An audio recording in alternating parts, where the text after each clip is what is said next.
Bonjour amis téléspectateurs, amis téléspectatrices, amis internautes.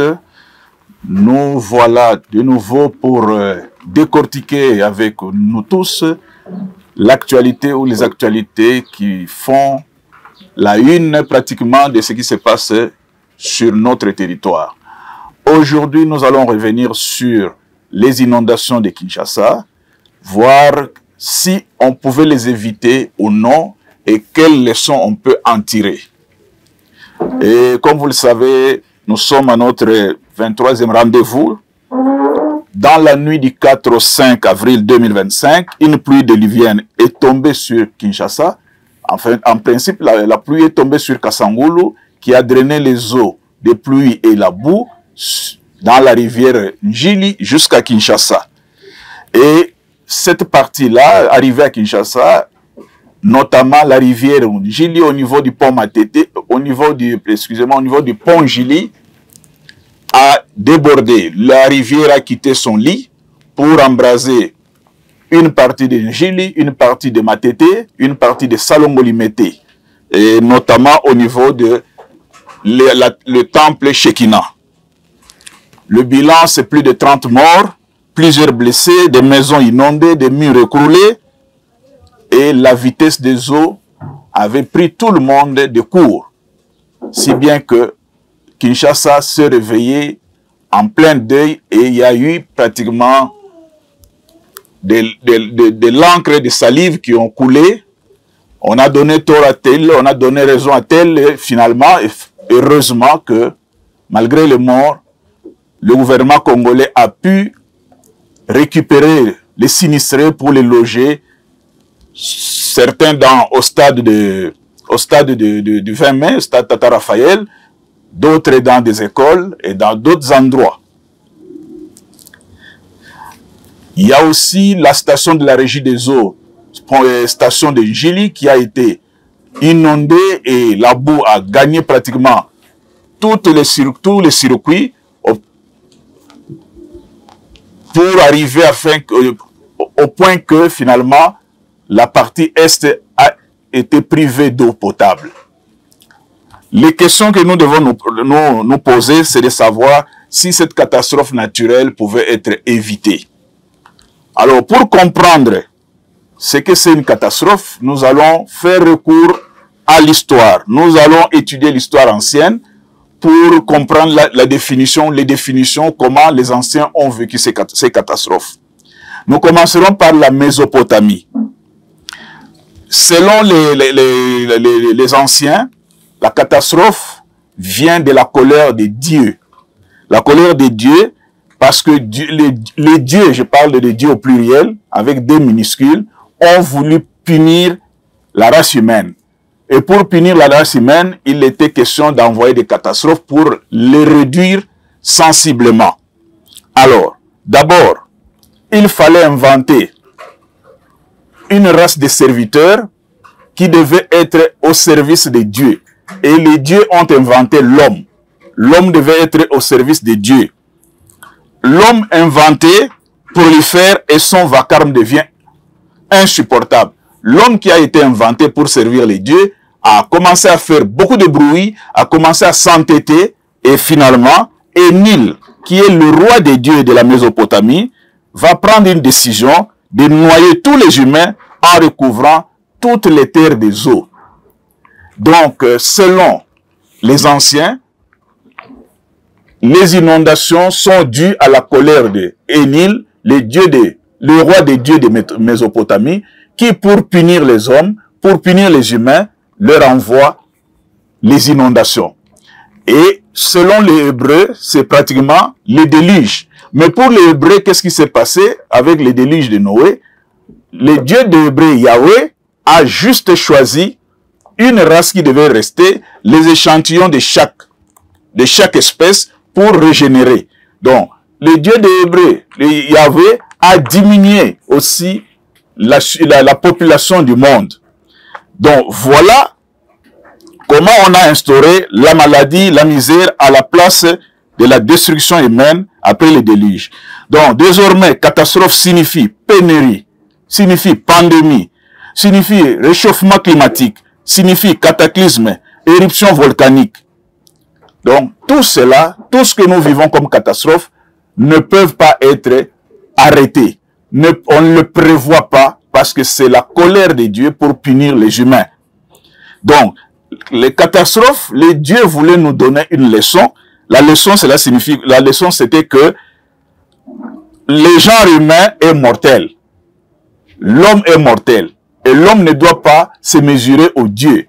Et que le monde peut continuer sans nous. Donc les dieux ont voulu nous donner des leçons en disant, vous pouvez tout faire, vous pouvez tout beau crier, mais le monde peut continuer sans vous et que vous êtes des simples mortels. Et la catastrophe a toujours une puissance de destruction, une puissance destructrice. Donc voilà l'histoire de la catastrophe selon le mythe des anciens. Maintenant la question elle est simple. Peut-on éviter à Kinshasa ce genre de catastrophes? La réponse, comme nous venons de le voir, est d'emblée non, on ne peut pas éviter des catastrophes, puisque c'est la colère de Dieu. Comment éviter une éruption volcanique? Comment éviter une inondation? Comment éviter des pénuries? Mais on peut simplement les réduire leurs actions destructrices pour le rendre moins comment dirais-je, moins frappante, pour le rendre plus ou moins acceptable, pour qu'il ne crée pas autant de deuil, autant d'émotions et autant de victimes. Alors, pour Kinshasa ou pour la République démocratique du Congo, notamment pour Kinshasa, comment réduire les catastrophes? C'est d'abord lutter contre la démographie. Nous le savons, Kinshasa a été construit pour 500 000 habitants. Aujourd'hui, nous sommes à 12 millions. Les structures urbaines ou urbanistiques prévues pour 500 000 habitants ont été débordées. Donc, il faut lutter contre la démographie à Kinshasa pour rééquilibrer. Ça, c'est de un. De deux, il faut punir les agents véreux qui distribuent des attestations de bâtir le long des rivières. Kinshasa est parsemé de ruisseaux et de rivières. 3. Ne pas construire le long des rivières et des ruisseaux. Quand vous voyez Kalamo, vous voyez Bichaku, vous voyez Jili, vous voyez Makelele, c'est le long de ces rivières-là que les gens ont construit. Et quand les rivières débordent, les lits sortent, les eaux sortent des lits, ça crée des catastrophes. Il faut curer les rivières et les égouts. Ne pas jeter des immondices dans les rivières, surtout des bouteilles en plastique. Or, aujourd'hui, quand on voit Kinshasa, c'est partout des bouteilles en plastique. Ces bouteilles en plastique qui sont pratiquement indestructibles posent de sérieux problèmes sur le futur, sur le réchauffement climatique. Il faut aussi désengorger Kinshasa en utilisant d'autres voies d'accès, comme la rocade que le président Tshisekedi vient de construire, mais surtout aussi utiliser ce que Dieu nous a donné, le fleuve, avec des canaux rapides, avec des hors-bords. Mais aussi, nous avons été scandalisés. Comment, pour une distance qui va durer pratiquement 30 minutes, on demande $150 à $200. Et en dollars, c'est quand même incompréhensible. C'est des distances qui pouvaient coûter tout au plus $20. Et si on mettait pour 1 kilomètre ou pour 1 minute $1, 30 minutes, ça coûterait $30. Mais on ne peut quand même pas demander, quand les gens sont sinistrés, on leur demande de payer $200 pour 30 minutes pour arriver à l'aéroport. Donc il faut désormais que les autorités, les privés puissent essayer d'utiliser cette voie-là, la voie du fleuve, pour que on puisse désengorger l'axe qui est l'axe principal, qui est l'aéroport, qui est Jili aéroport jusqu'en ville. Et il faut penser à construire une autre ville ou d'autres villes. C'est-à-dire il faut transférer certaines compétences. On peut construire ou on peut transférer des compétences législatives dans telle ville, les compétences judiciaires dans telle autre ville, de telle sorte que les activités ne soient pas toutes concentrées sur Kinshasa. La catastrophe, chers amis, est comme l'élément du nouveau catéchisme du progrès. C'est-à-dire quoi? Cela signifie simplement que après chaque catastrophe, en principe, un gouvernement responsable doit réfléchir sur le progrès engagé. Par exemple, détruire les maisons qui sont le long des rivières pour aller construire ailleurs. Ça, c'est un progrès. Et quand on va construire ailleurs d'autres quartiers, on va amener de l'eau, on va amener de l'électricité. C'est ça le progrès. Parce que c'est seulement après les cataclysmes que des mesures fondamentales sont prises. Donc nous attendons généralement qu'il y ait mort d'homme pour que nous puissions prendre des mesures. Donc le gouvernement congolais doit prendre des mesures de modernisme, de la modernité et des mesures de progrès pour effectivement construire et amener des gens dans des endroits habitables. Pour ces conditions-là, en conséquence, le gouvernement doit reloger des populations sinistrées.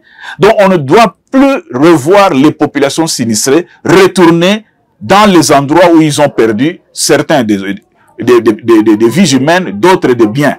Il faut les reloger dans des zones moins risquées. Et enfin, détruire toutes les constructions anarchiques. Pas seulement le long des rivières. Il y a des gens qui ont construit sur des dalles, sur des caniveaux. Il faut des décisions impopulaires, mais dès lors que c'est pour le bien de la population, tout le monde va comprendre. Parce que, comme on le sait, la raison moderne n'entend que les doléances posthumes des millions de morts.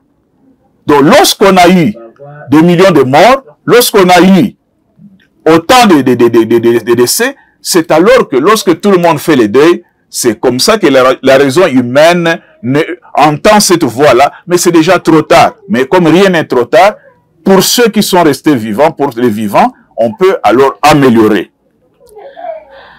Et comme nous savons, nous avons parlé tout à l'heure, beaucoup de gens font la confusion entre catastrophe et apocalypse.